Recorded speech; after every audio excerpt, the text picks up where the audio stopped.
Téléchargez ce contrat de courtage matrimonial en suivant le lien en bas de page. Le courtage matrimonial est une activité réglementée qui donne lieu à de nombreux litiges.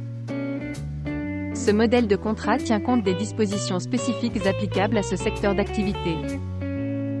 Le contrat de courtage matrimonial doit, entre autres, reprendre les mentions légales obligatoires concernant la faculté donnée à l'adhérent de résilier le contrat, son droit de rétractation et la durée maximale du contrat.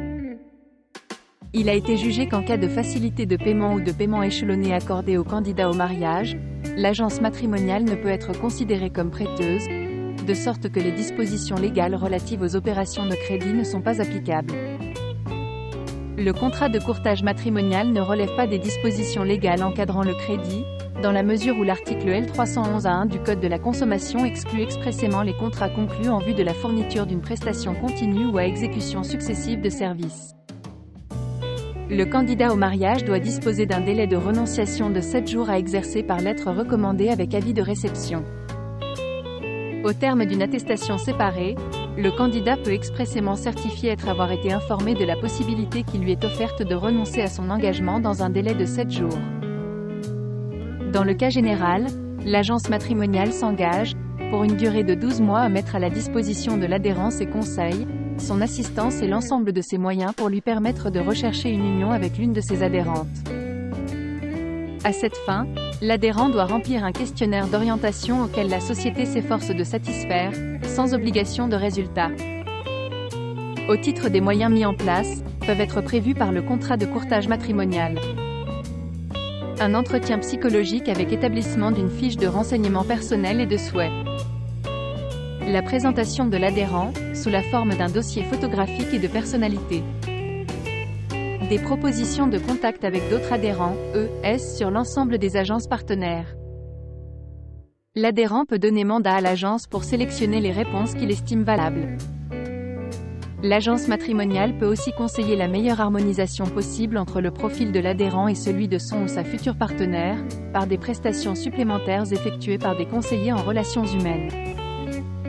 Il a été jugé que le fait pour une agence de rencontre de proposer à un candidat d'un certain âge, la perspective fallacieuse de rencontrer des candidates attrayantes mais non disponibles pour l'intéressé, en raison de la différence d'âge, est une manœuvre dolosive justifiant la nullité du contrat de courtage matrimonial. Selon les juges, le droit de rétractation du candidat à une union sérieuse et stable ne doit pas obligatoirement figurer au contrat de courtage matrimonial mais peut figurer sur un autre support. La signature d'une attestation indiquant que le candidat à la rencontre a été informé de l'existence de son droit de rétractation suffit.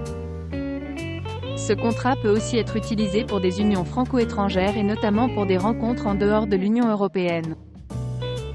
Concernant la lisibilité du contrat, dans l'une de ses recommandations, la Commission des clauses abusives a demandé à ce que soient respectés, entre autres, 5 points juridiques. Premier point, les contrats proposés par les professionnels aux consommateurs doivent faire l'objet d'un écrit lisible et les caractères typographiques utilisés soient au minimum de corps 8. Deuxième point, toutes les clauses constituant le contrat doivent précéder la signature des parties. Troisième point, les contrats proposés par les professionnels doivent préciser de manière claire les prestations que l'agence s'engage à exécuter.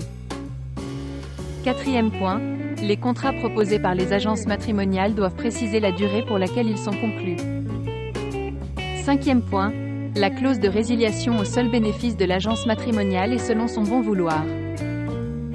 Selon l'article L121-26 du Code de la consommation, il est interdit aux professionnels d'obtenir du client démarché à son domicile, avant l'expiration du délai de réflexion, directement ou indirectement, à quelque titre que ce soit, une contrepartie ou un engagement quelconque.